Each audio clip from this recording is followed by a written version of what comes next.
Okay. No, I don't have theme music. Hey, everybody. Welcome to Beyond the Resume. Thank you again for joining us. My guest today is an incredible individual, an incredible woman, Andrea, not Andrea, like I've screwed up a few times. Andrea Singsaas. And even that I'm probably struggling with. I apologize. But why did I want to have her on here? Well, quite frankly, I've met her a couple times in person. But when I was on terminal leave, she called me. She was in Iowa. I was driving across country and just reaching out. And we had connected on LinkedIn. So just a great person. And quite frankly, one of the most driven individuals I've met. I know I keep a heavy, what I'll call a battle rhythm and schedule. But I think Andrea outworks me tenfold, doing a lot. 3 young girls, similar to me. However, doing much of that on her own, much of it, not all, but much, I think she'd agree to. Coaching, leadership, speaking, bringing people together physically and virtually.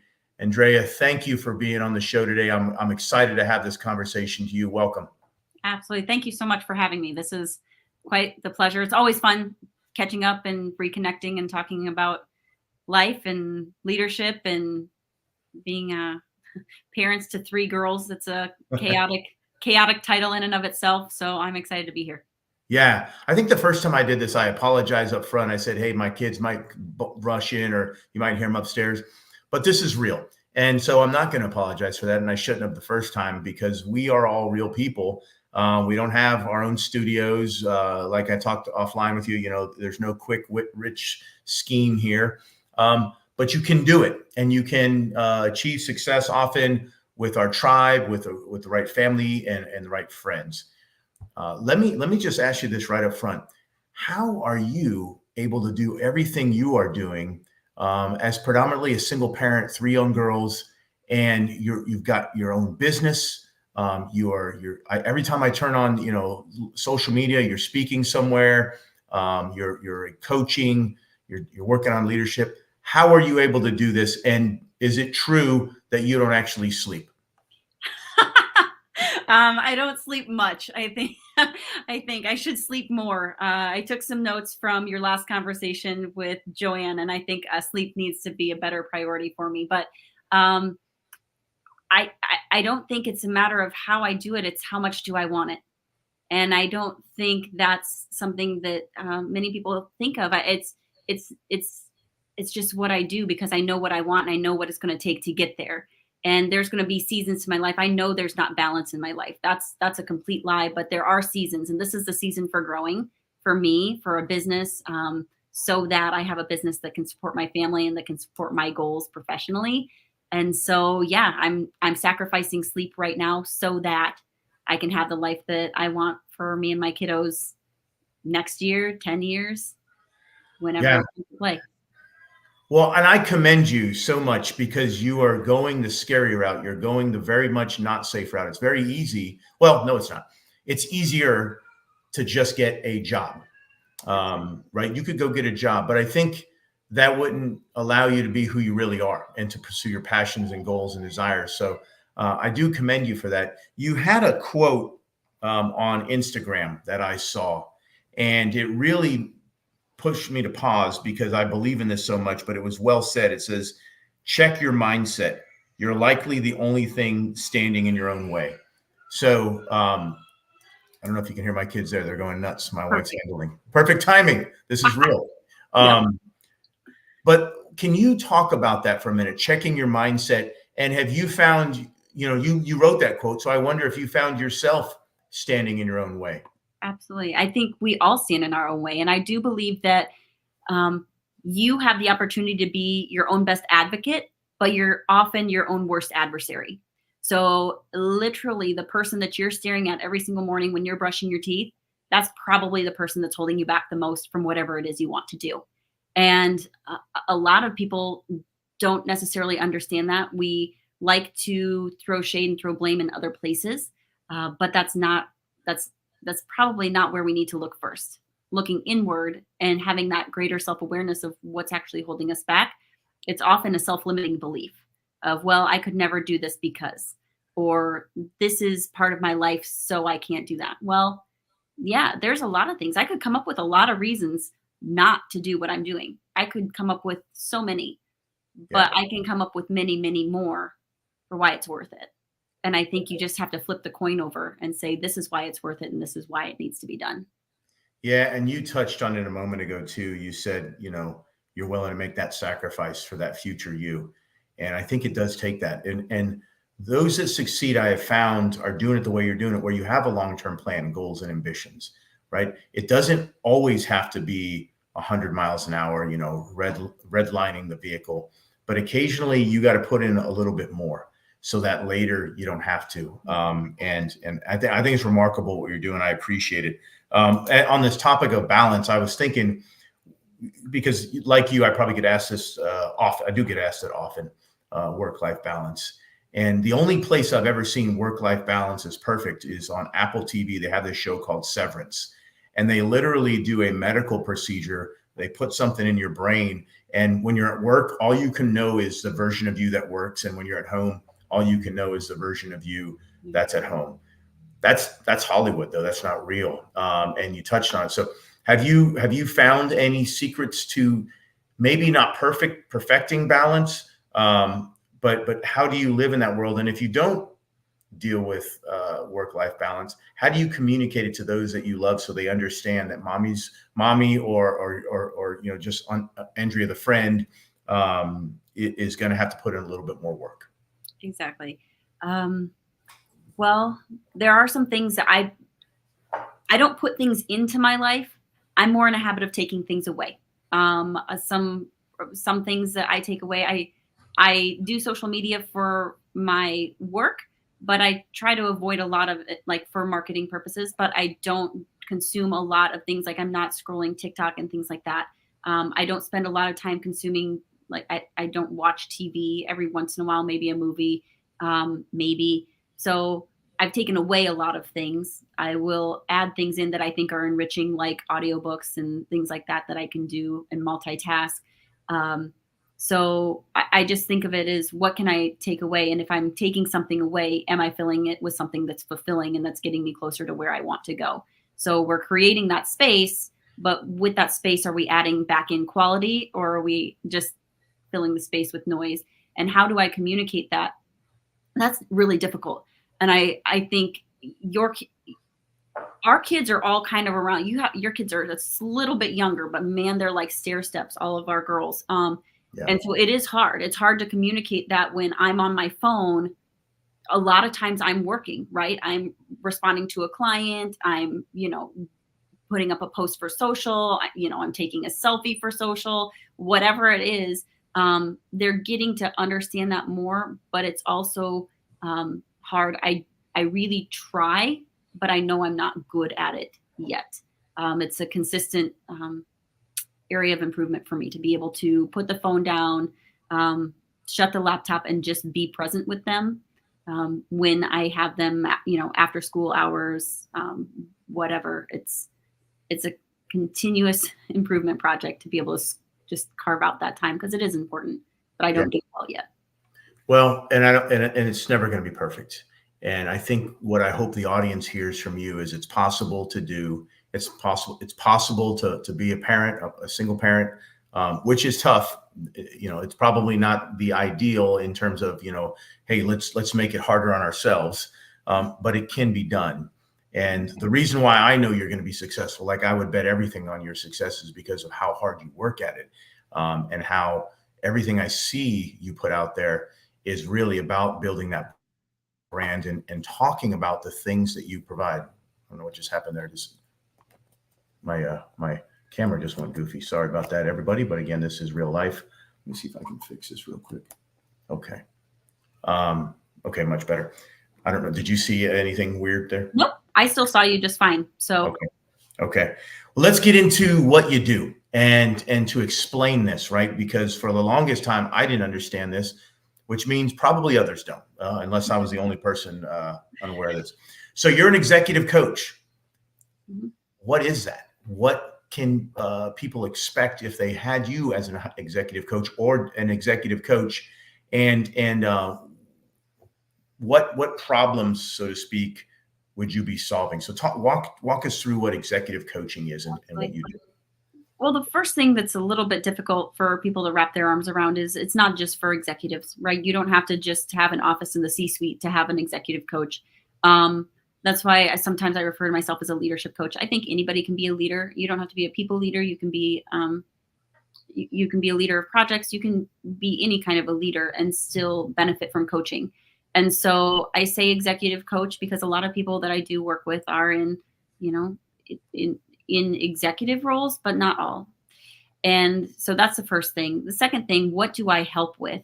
Well, I help with, or the things that we talk most about fall into two buckets, really. If we're talking really big picture, broad stroke, it's going to be we're talking about change and navigating change, or we're talking about growing. And so change might be something like, okay, I'm managing a team and we are acquiring a new business and I need to help manage that. We're accumulating new team members. We might be laying off team members. How do I do that? Talk me through that. I'm running into these issues or these barriers. What can we do? How can I feel better about that so that I can be a better leader for my team through that change? That's just one example. There's lots of different examples of change. We encounter change every single day, whether we're launching new products, new leadership, what have you. But then also we're talking about growth. There are some people that are in roles right now that they really like or they really enjoy, but they know they could do better. Or maybe they just want to improve for themselves so that they can be a better leader for their team. Maybe they're ready to pivot into a new industry or a new role. Maybe they're ready to take a step back, or maybe they're ready to pivot back into the workforce after having been out for a while. I've had several clients like that. So growth and change are the two big things. And oftentimes we're talking a lot about things that they already know to be true. I just get to ask the questions that bring that out in them, and help to increase that self-awareness so that they can know themselves well and put into place priorities and plans that are going to align with what their professional goals are and what their professional journey is, or what they want it to be. Maybe not what it currently is. Maybe they need to retrace that.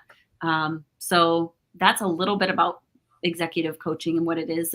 The biggest thing is it's not just for executives. It's for anybody, and anybody can benefit from coaching, just like any athlete needs a good coach. Any professional needs a good coach, I think, in their corner. Not somebody that's just going to sugarcoat things and tell them they're doing a great job and give them a pat on the back, but ask the hard questions that make them think. Because often I don't think we have a lot of people in our lives that will do that. We have a lot of enthusiastic cheerleaders that are going to push you along, but there's not going to be very many people that'll call you up, on a Thursday and be like, hey, I saw that podcast last night, and you need to have some people that are going to provide those questions or suggestions for continuous improvement. Especially once you get up to a leadership level, it can be really lonely, and it can be really hard to discern what you need to do versus what you don't need to do, and provide that outside perspective. Yeah, a lot to unpack there. I'll tell you, I'm of the mindset, and oh, by the way, I do, if there's any great golf coaches out there looking to solve an incredibly hard problem or take on an incredible challenge, I'm your guy, because I'm trying really hard to break 80. And wow, talk about what's not working. But that's for another day.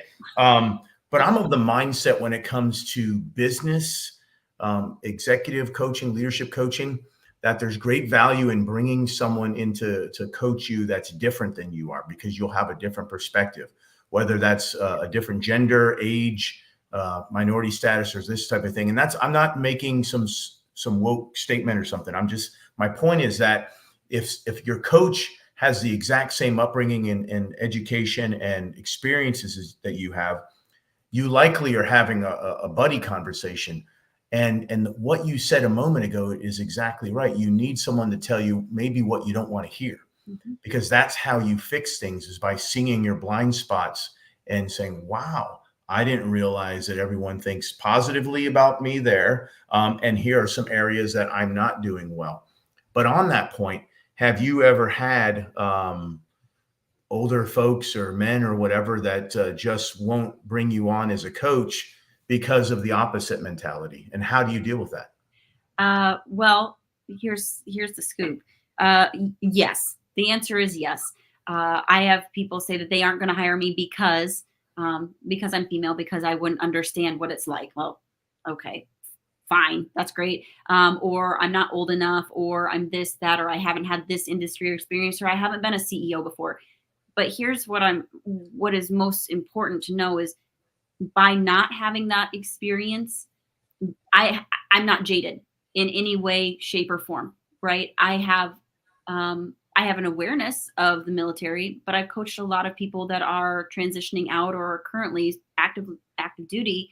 And that awareness is helpful, but I don't understand the processes, the systems, the projects, the things that they have, the taskers that they have on their desk, the team issue. Like, I get to ask the questions and be curious and help them find creative ways to address what's in front of them, because I don't know. I don't have that background.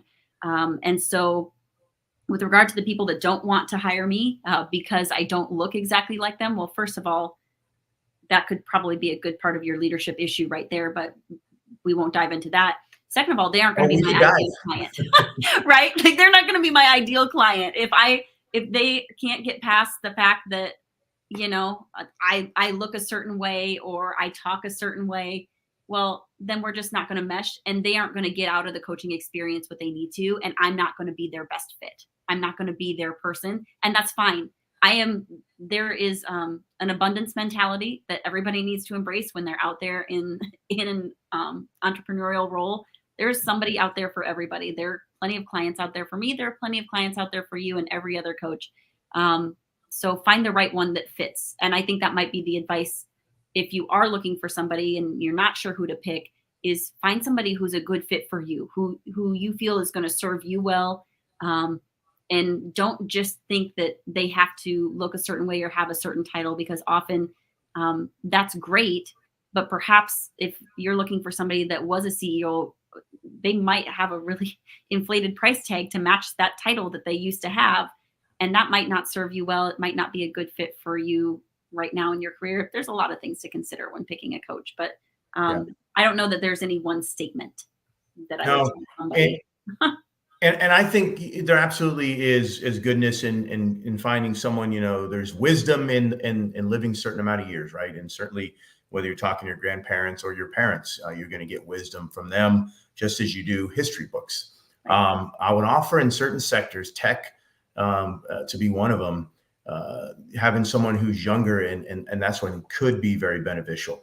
There was a great statement on here earlier by Joe Delaney, who's a good friend of mine, a great teammate, retired Marine, and he's an executive coach, right? And he shares a lot of wisdom as well, and he could be a great fit for others. So, you know, Joe, good to have you and following us here. And then Rodney, thanks for your comment there, my friend. Let's transition a little bit. So we talked about executive coaching, but you also do leadership development. I'd love to know what that looks like. And is that a one-on-one thing? Is it similar to coaching, or you coming in for an hour like Tony Robbins and jumping on trampolines and going wild? You know, what's going on there with leadership? I feel like my trampoline days are over, Scott. So no trampolines. But it's usually one-on-one, because every leader is different. I have done some group coaching and brought people in around a table and said, what are we facing? What can we do? How can we do it different, better as leaders? But then also, how can we solve the problem? So it just depends on the situation. I really enjoy one-on-one coaching because I think it's really effective. But also, if there are teams, I'm happy to work with them as well. And it's honestly about communicating, getting to the root of what's going on. What's the friction point? What's the barrier? How do we get through it? How do we get over it, around it? It's really about that. And as far as the leadership development philosophies, frameworks, things like that, I try to pick things that are simple and easy and effective that people can implement without having to go back and reference a binder. I think that's really important, is we need to be able to implement it on the go. I'm not going to have time to go out and reference a handout that I got 3 years ago at a leadership development conference, right? You're probably not going to do that when you're faced with, a difficult situation as a leader, when you're maybe facing a conversation that might be high conflict or something of that nature. You need to be able to just remember it and recall it, something that's simple and easy. That's a framework that you can use right away without question. I golfed this weekend with close friends of mine. One of them I literally 30 years ago went to Intel school with, and he's doing successful. Got out of the Marine Corps after about 10 years. And the whole time, he's just, I know I've always known he's going to be successful, but the whole time, what I found empowering and incredible about him is he asks a lot of questions. And I think when it comes to being a leader, asking those questions and then genuinely listening is incredible. So a question for you on leadership here is, are they born or can they be made? And as I say that, the reason I asked that is I was listening to some podcasts this morning, and the individual talked about the Kentucky Derby, excuse me, and how they make a champion. And they said it's all in the genes, right? Mom and pop are champions in their own right, and that makes a champion. Well, do we need, two champion leaders to have children in order to make them? I have my own perspective on this. What do you think? Can leaders be made? I think everybody has the capacity to be a leader as long as they embrace their authentic gifts. And I think there are so many different ways that you can lead and so many different kinds of people out there. Now, is everybody well suited to be a leader in the US military? No. But could they go to a different industry and be a very fine leader? Absolutely.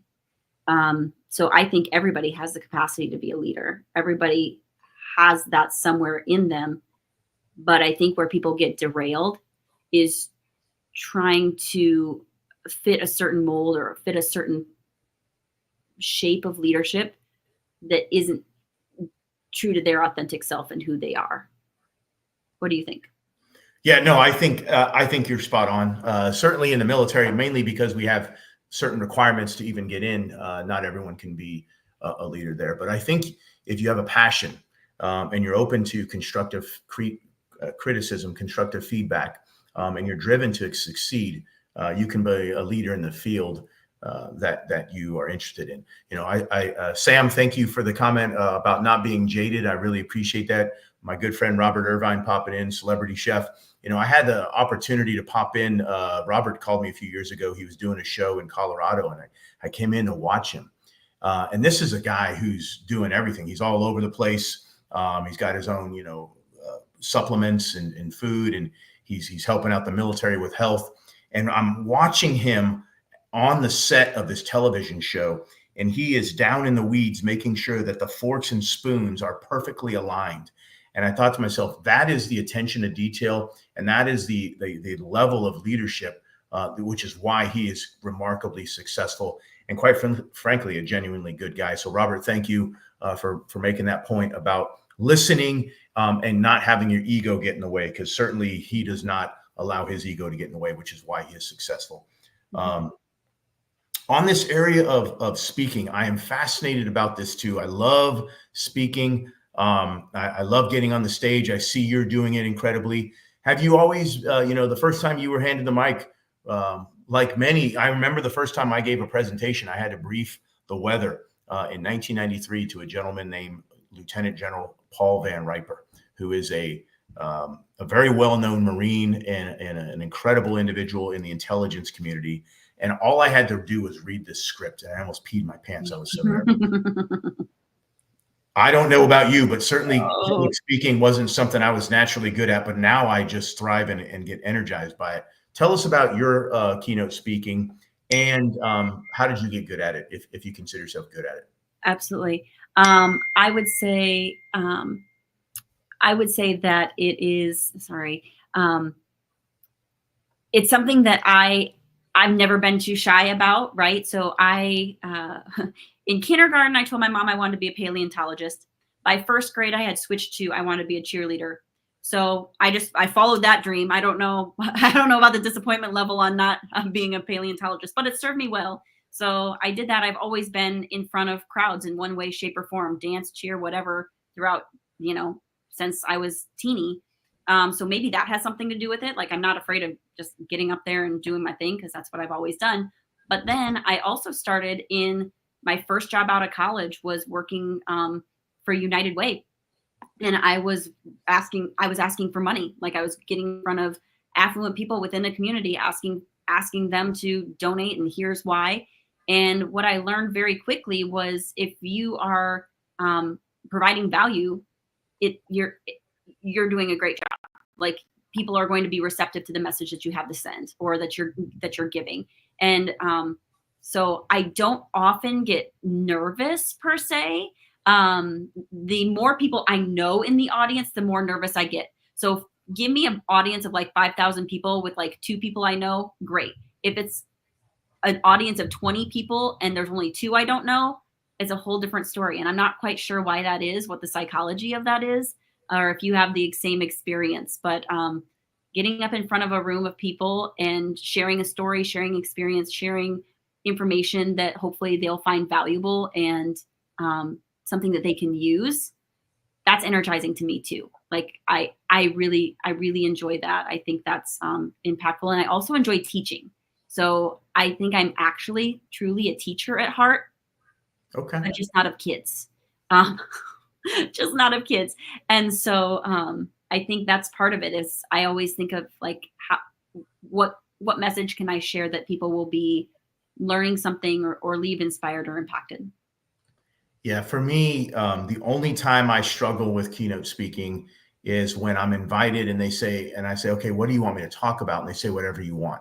And I don't like that. I appreciate this idea that somehow I have magic wisdom and I can just, go on and on and on. But the reality is I would really rather address what is on their minds. And so whenever I get something like that, I'll probably only talk for 15 or 30 minutes and then turn it over for questions, because I want what's on your mind. Mm-hmm. If we want to talk about theory of warfare, or we want to talk about leadership, or you name it, let's talk about what you need to hear, because I don't need to hear myself talk for an hour. So that's the only time it bugs me. I think one of the hardest assignments I've ever been handed was, we just want you to be inspiring, like empower them. I was like, oh, okay. Sure, I think I can do that, but that's pretty broad stroke as well. So that's maybe been one of my favorite keynotes to date, but it's sometimes it's a tough job, like knowing how to put that message together in a way that they need to hear it.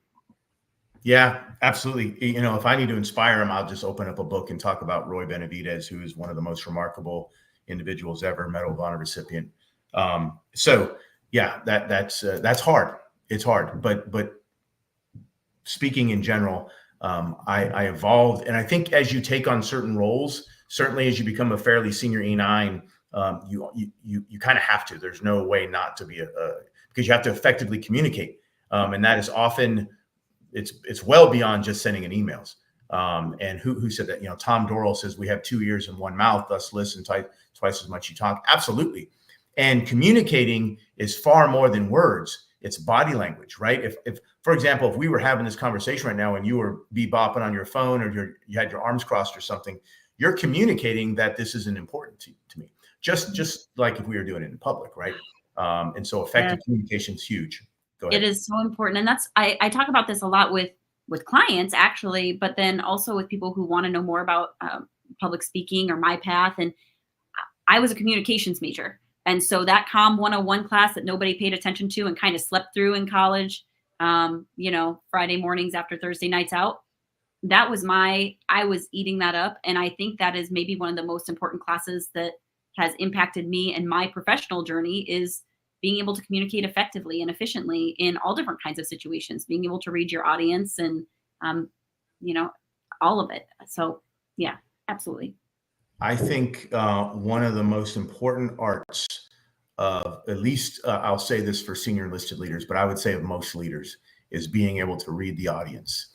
And if you're going on and you're a keynote speaker and they have mentally shut you off, you either need to change course or get off stage and find a soft landing, because they're out.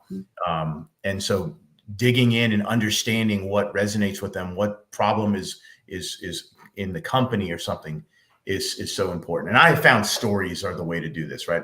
So I'm getting ready to do several Marine Corps balls here this year as a guest of honor of a few. And so what I'm not going to do, unlike last year, I kind of read some scripted things. This year, I'm doing stories because I want to be a little different. And I just found that it's more inspiring.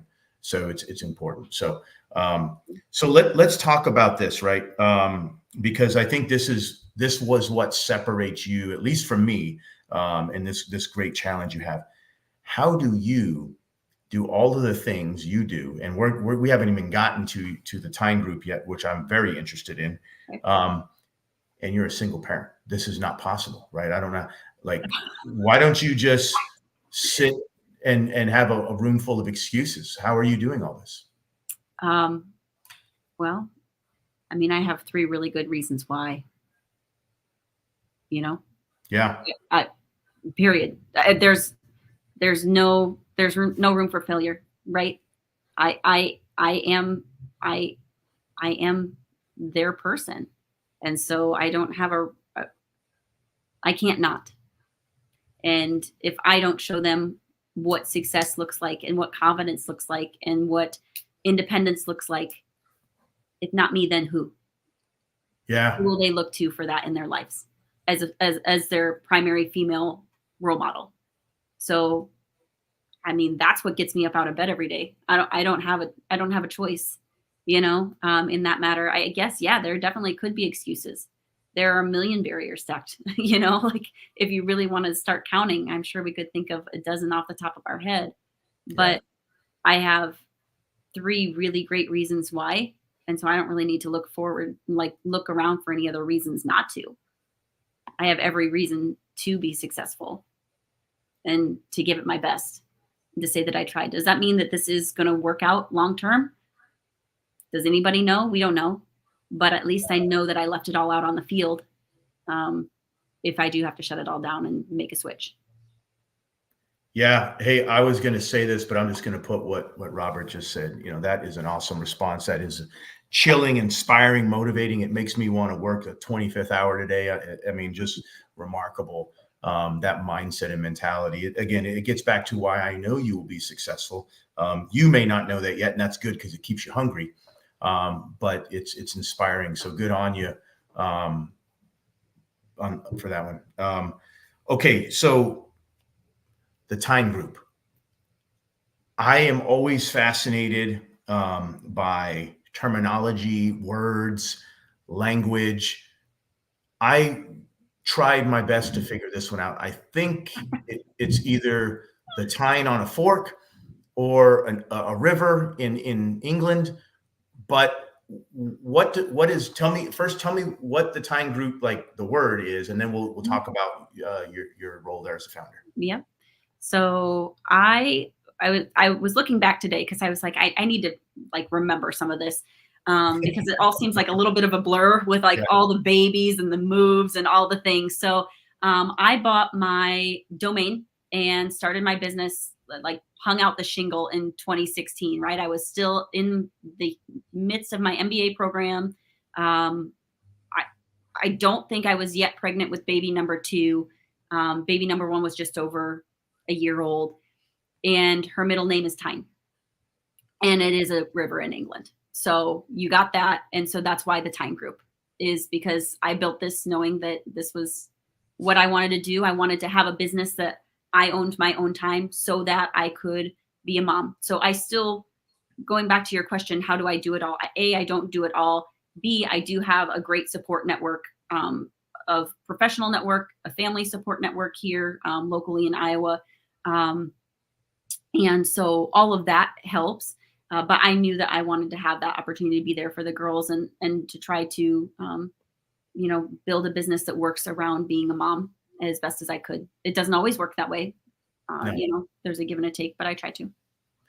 So as I think of that word and the river it represents, if you think through it, many centuries ago, at least, that river was actually used to deliver goods. And I think when I hear of the Time Group, you are delivering the goods, and the goods are delivered in a variety of different ways. So awesome name, catchy name. And I think anything that makes you stop and say, what is that? You got to dive into it, right? Mm-hmm. Some people may ask about Stalker Solutions, right? Is this guy, hire a hitman or something? Well, let's talk about that, right? If you've been in the intelligence community, you know what S2 stands for. And so it's certainly a play on words and how I developed the logo and that sort of thing. But That's pretty cool. I like that, and how it represents something greater than you being the middle name of your daughter. That's really cool. Mm-hmm. Yeah. So if I go to your website, what can I expect? And well, I have been, so this is rhetorical. I love that it's clean and easy, by the way. Right. I don't like a bunch of stuff going on there. I don't know what's happening. So the cleanliness of it is nice. But if I go on there, what should I expect? And what do you offer? Absolutely. So first, thank you. My website is in the process of getting a makeover, so it will refresh after the first of the year. But it's pretty much the same as when I built it. I just talk on there about what I do, what I offer, and it's just simply a landing page. Honestly, there doesn't need to be. Some people ask me with regard to starting a business and entrepreneurship. You probably get the same questions too, Scott. Like, what do I have to do? Do I have to have this system and that and the other? And the more simple it is, the better, especially when you're starting out. And so that's, I think, reflected in my website. It is a landing page. There are some things there that you can see, videos or whatnot. I don't even know, but there's room to grow in that. And it's just a landing page for where people can go to learn a little bit more about me. Honestly, I think a lot of people, though, find me through my network. And I don't know if we're going to get into this, but through LinkedIn, through Instagram, through Facebook, word of mouth. I don't know that my website does a lot for me. It's there. It shows that I'm a real business. But I think most of your business comes from referral and from word of mouth and from nurturing your network connections that you have. Yeah. I can say without question, my website does virtually nothing for me, but I need a website. We just have to look legitimate. This is us trying to look legitimate out here doing real business. Yeah, as I'm wearing, a very comfortable T-shirt right now. I've got my business coat on and the website, whatnot. And obviously, that's a way, but it's not the only way. I have found, just like you, and we're going to get into it right now. It's everything through LinkedIn. Not the other social medias, because I just started those a couple of months ago, but it's LinkedIn and word of mouth, right? And I've said this, I gave a leadership talk on a podcast today, and I talked about the power of your professional reputation, the most important thing you have, right? You're either a certain way because you've earned it, right? You're always on time, or you're always late, or you're a jerk, or you're whatever. You're reliable, and that is an earned thing. And you have earned an incredible professional reputation. So recently, it's probably been a little over a couple months now. We were in Maryland at the Air Force Association Airspace and Cyber Conference, and the first day you put an event together, and I said, "Hey, I'm going to be there." And you had a huge crowd. September 15th. It was a really good crowd. It was great. Yeah. No, it was awesome. Real quick, LinkedIn event. Tell us. But you have taken it beyond, this virtual stuff. You do a lot of engagements physically. Tell us how you go through that, and maybe what your next one is, if you have one. Oh my gosh. Okay. So here's how this started, right? I saw, and I'm going to throw just like a little bit of shade here, a little bit. I saw online people, veterans were hosting events that were only for other like E9s, or like just like their rank, like we're going to have other people that are just like us show up at this event, and we're going to like hang out. And then they were posting about it. I'm like, well, that's cool. But I like more diversity. I want to meet others. I want to bring people in and make it a melting pot. I like inclusion versus exclusion. And so I was like, well, let's just do this. I'm traveling all the time. I'm traveling for different things, for contracts, for speaking, for whatever. And so I just add in these stops when I'm traveling and doing my normal work. I'm probably going to go sit at a coffee shop and have a cup of coffee anyway. So I schedule an event and I put it out there on the internet, and I see if anybody shows up. Is this a safety concern? Probably. But it's worked out well so far. And it works out really well because it offers people the opportunity to come meet other people from my network, ask me questions if they have questions, I guess. I always think that's still weird to me that people are like, oh, hey, how do you do this? What about that? Like, they want your opinion. I'm like, just a schmo off the street. I don't know.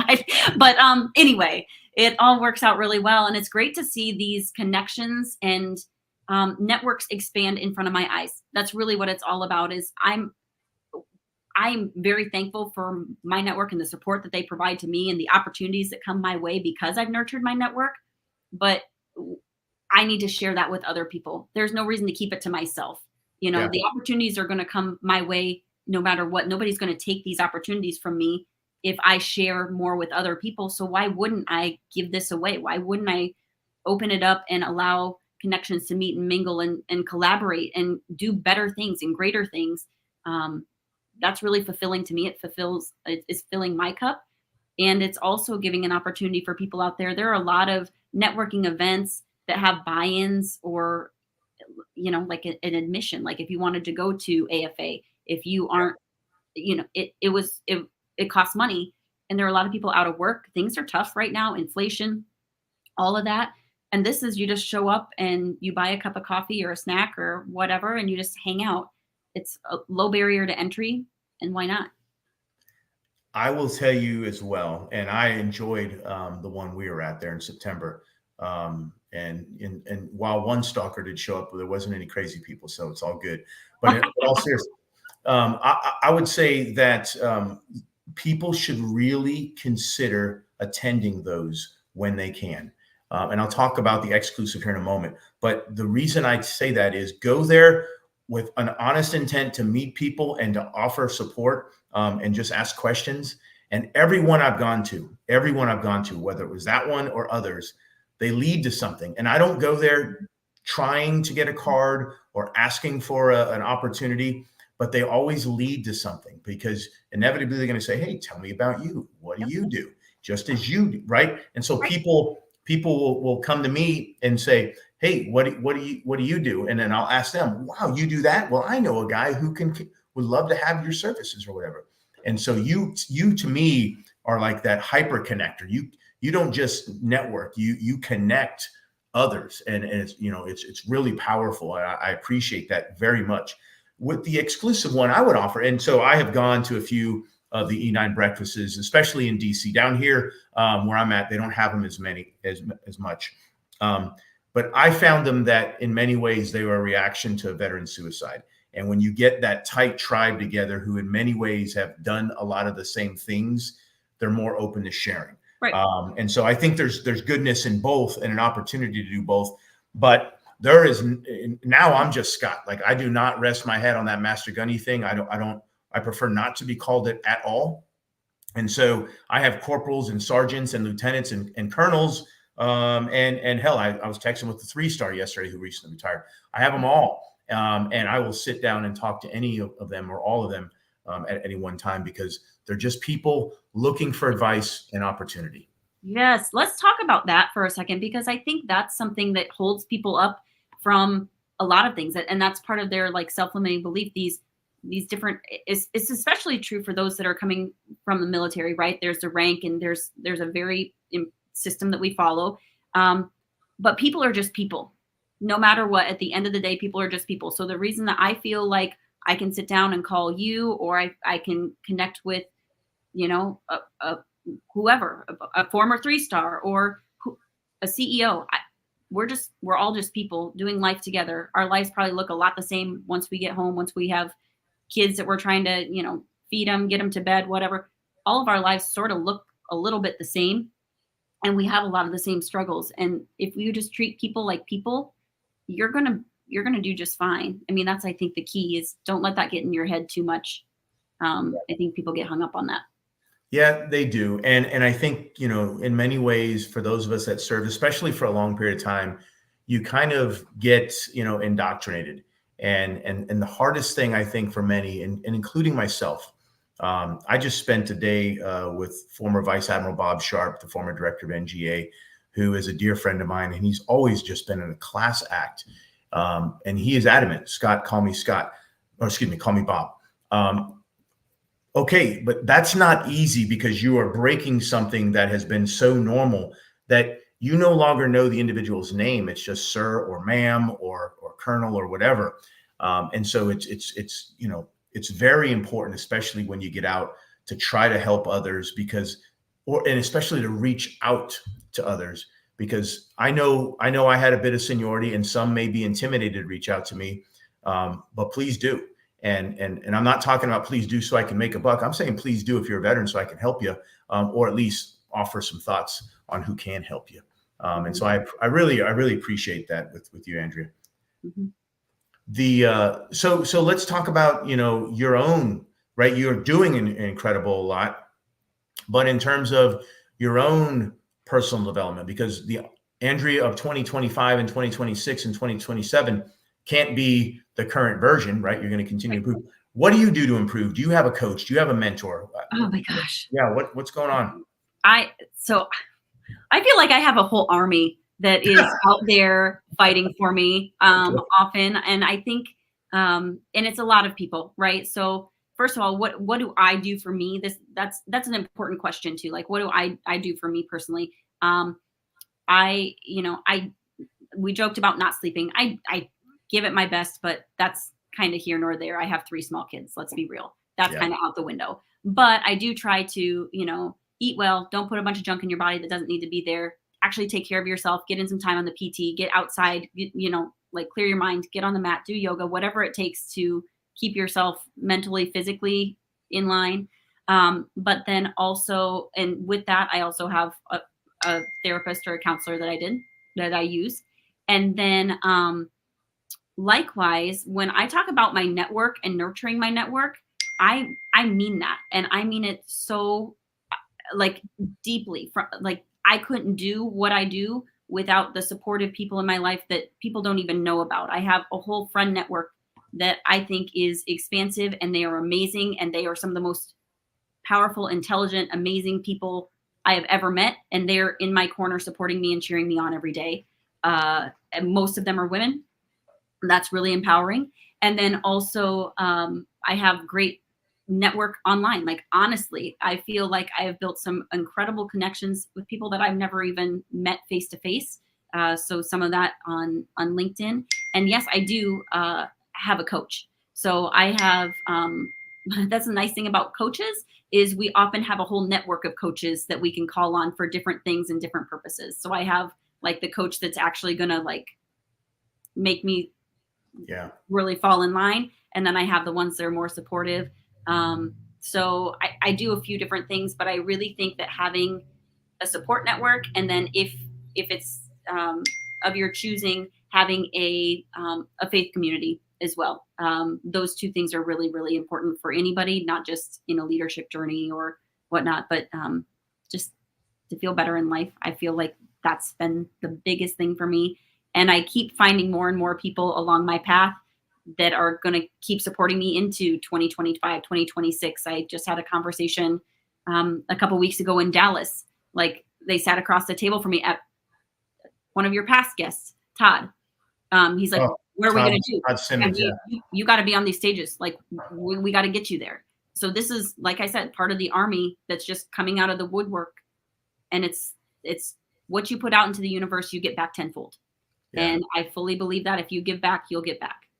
Yeah. So keep planting the seeds, because there'll be a day it'll come around. So what's 25 and 26 and 27 Andrea going to look like? I don't know. I'll have my ACC certification here pretty soon. I'll probably go for my PCC certification. So those are both coaching certifications through the ICF. And beyond that, I'm not sure. Those are kind of the professional, piece of paper things, but hopefully continue growing, have maybe a little bit more sleep on the docket would be nice. And then keep coaching, growing that side of the business and speaking more, maybe a book. That's something that I really, really, really want to get done. Maybe in 2025. Yeah. All great. And I think the great thing, and Robert is, a great author who's got some books out there. You can reach out to him. I'm sure, not signing him up for work, but he's given me some pointers on book writing. And I think that if you're into speaking, it's a nice thing to have, because it helps with the bookings too.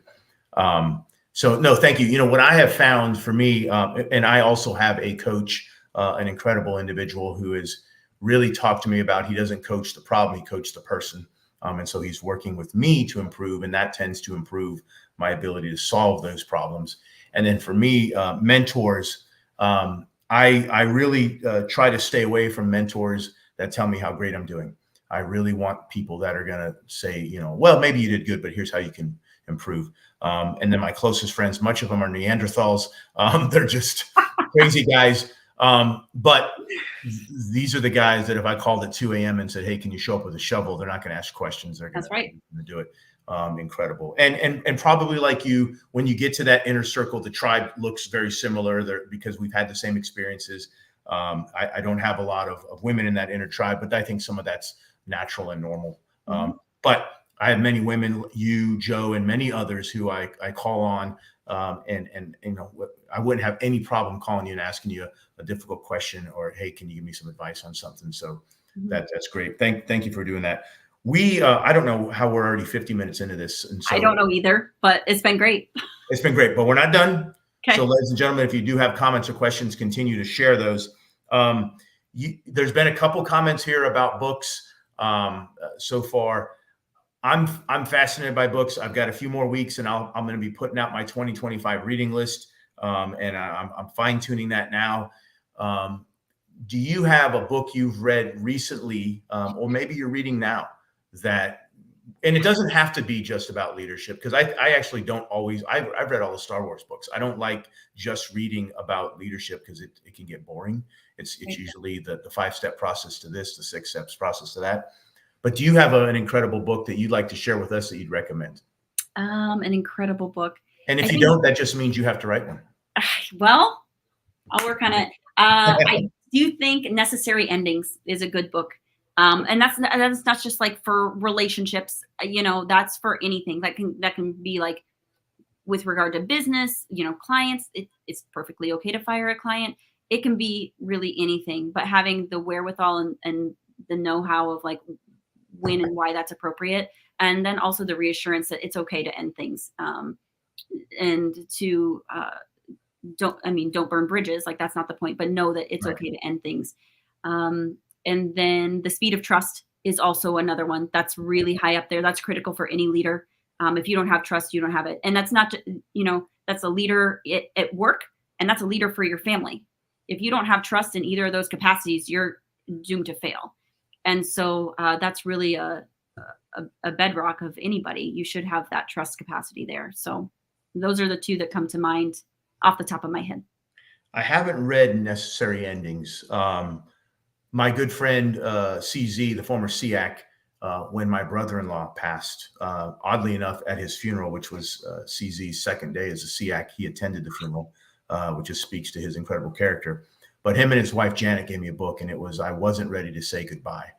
And for me, that was just an incredible gesture. But it was actually a really good read, too, because this is a young man, who served his country and died in Iraq. And suddenly the family is saying goodbye to their son, their brother, a young man. And here I am married into this, and I don't know what to do. I mean, I've certainly have had many teammates and friends that have passed, of course, like most of everyone else has. But how do you handle that? It's really a challenge. And so that book was incredible. And this is why I always talk about the value of books and how important they are. So thank you for sharing that with us.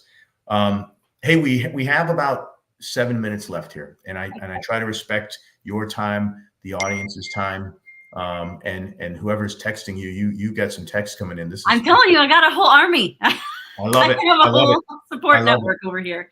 I love it. So let's tell that army, and let's tell the listeners here, what can they expect from Andrea in 2025? What's happening in 2025 for you? Have you put anything on your calendar that I like to say makes you nervous? Ooh. And maybe you're not ready to share yet, so I don't want to put you on the spot, even though I just did. You did very publicly, so thanks for that. And I like to tell. I like to say, I don't know, I don't always tell clients this, but I do believe that if it doesn't scare you a little bit, you probably aren't dreaming big enough. And so when I say it's time to write a book, I say that because it's really scary, but I also know that it's time. And I also know, like you said, it'll support different speaking engagements and things of that nature. And I think I have enough to say. That being said, I don't think I'm speaking any louder. I just think more people are listening. So it's time. Yeah. I think some speaking engagements, hopefully, definitely send me more. If you'd like me to speak at your event, let me know. 2025 is still pretty open. I have a couple things slated, but not a lot. I would like to get to MIC next year, the Military Influencer Conference. I think that would be great. But those are kind of some of the big things, and then just growing my business. Yeah. More success. When I first got into this kind of entrepreneurial business world and consulting gigs, I hope I can say this, but Robert, we had a good talk, Robert Irvine, and he said, make sure you know your worth. And that is not, I didn't take it as, be greedy. And everything is, $10 million an hour or something insane like that. But knowing your worth. And, when I started to value that more, I found by saying no to some smaller things, occasionally they'd come back and make the offer more. But I started getting more offers and opportunities.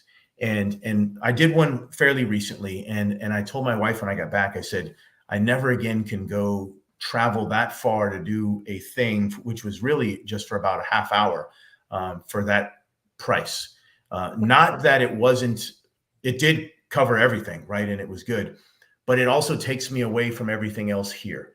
And so, keeping that in mind. And so, not that you're asking, but I'm going to pass on that great advice that he gave me is know your value, because you're incredibly valuable. And I would offer too, in many of the areas that I am in, that you are similarly in, there aren't a lot of people that bring your wisdom, that look like you, that have your knowledge and your perspective. And so I would offer, if anyone's listening, absolutely book Andrea. I would book you. I don't have anything going on right now. I don't have anything for you either, but you know what? Maybe someday we will. Maybe someday we will. So a few minutes left here. Where can people find you and reach out to you, and what can they expect from you if they do? Absolutely. Well, I am often found on LinkedIn. That's kind of where my primary dwelling, if you will. I try to post there and add value just about every day. It's not every day. I'm not perfect. I have 3 kids running around here like crazy here in just a few minutes. So, but I'm on LinkedIn providing value there. And then also I roll things over to Instagram and Facebook. Also, I do have a website, like you mentioned. It's just www.thetimegroup.com. And that'll be refreshed here soon. And then there'll also be some supportive materials, some video content coming out that will share a little bit more about what I do and kind of my philosophies. I'm excited about that. I think that'll be fun to share. But yeah, that's where you find me, I guess, and what to expect. I'm a one-woman show right now. It's me. So when you email the Time Group, you get me. Maybe that'll, once I can have a reliable typer on my team over here. The oldest is 8, so I don't think we're quite there yet. I'll be ready to expand and add, but you'll just get me and we will work together and we'll find ways to add to your professional journey or to get things a little bit more squared away so that you're meeting the goals that you want to meet. Awesome. Andrea, again, I really appreciate you being on here today. I hope those that are listening and those that will watch this later, whether on my YouTube or if you share it or wherever, they really consider booking you for opportunities because you bring a great perspective. Couple points here. Washington's End, Rodney, you talked about that. I had that on a reading list many years ago. I think it's incredible. I actually think it was on last year's for me because it talked about the president's transition, and I found it important. And then my good friend Guy Jordan, who, my goodness, we deployed together 1 million years ago out at sea. He's retired Marine Colonel, retired senior executive. So you never know who's on here. I don't know who is all watching today or who will watch later. And so for all of you that have listened and joined, really appreciate it. I know how busy all of you are as well. When can you expect the Beyond the Resume show to come back again?